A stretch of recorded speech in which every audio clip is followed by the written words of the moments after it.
I bet you thought this would be another video about the Jeep, or maybe about the motor coach.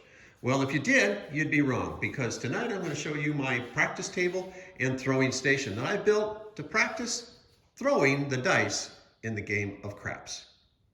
For those of you who don't play the game of craps, you've probably seen it in action in a casino. It's a big 12-foot or maybe 14-foot table.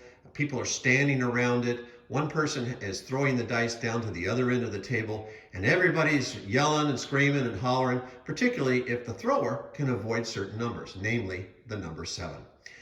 The objective of this table is to practice throwing so I can try to avoid rolling that number when I do get to throw the dice in a casino. The pattern you're looking at is on my practice table is much smaller than you'd find in a regular craps table.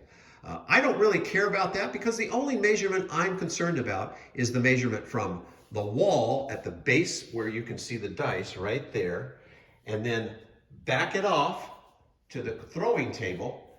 It needs to be roughly 8.5 to maybe 9.5 feet from right here to right there.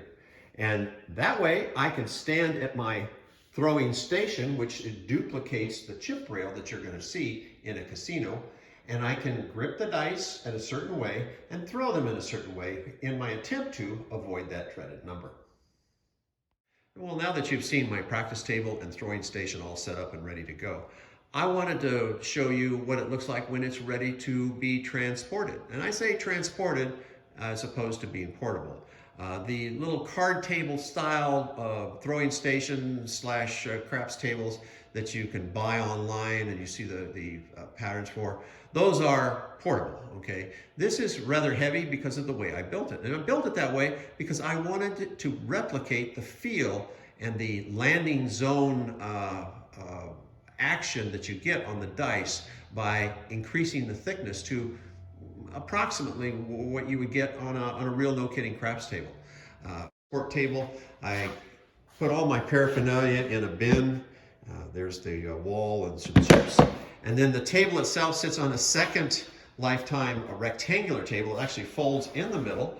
I did have to lower the one notch there in the buttons. I had to drill another place for the buttons and lower the table down several inches to get it to the correct height. Again, the throwing station and the actual landing surface needs to be at 28 inches from the floor surface, and I was able to replicate that all the way across the table. It is a one piece of plywood across the bottom all the way around, and then there's a frame which another 5/8 inch piece of plywood fits into, and that is where the felt or the table pattern is stapled to on the bottom, okay? And then when it's in travel position, which it's kind of right now, I will actually flip that surface over so the microfiber, which I just replaced, doesn't get damaged. Each one of the parts, the walls fit into a groove here that would be here when it's ready, when I'm putting it together. And then there's a groove at the back that you can see there's a tongue and a thing that sits on the side rails. And then on the inside, the side rails fit into a groove on each side of the back piece.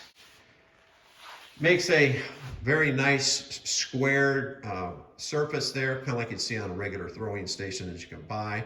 And then I give it the curve with the green wall, the pyramid wall, with the way I position that wall between the two sides, and it pretty much stays in place. The throwing station, I had to make one modification from 3 years ago when I put this all together. I did not add a chip rail. It's just a nice soft pad, kind of not realistic, but more comfortable for practice, of course. And then I had to add about 3.5 inches to the height of that, because when I originally made it, I made it 8-9 inches tall, and I just added some wood here.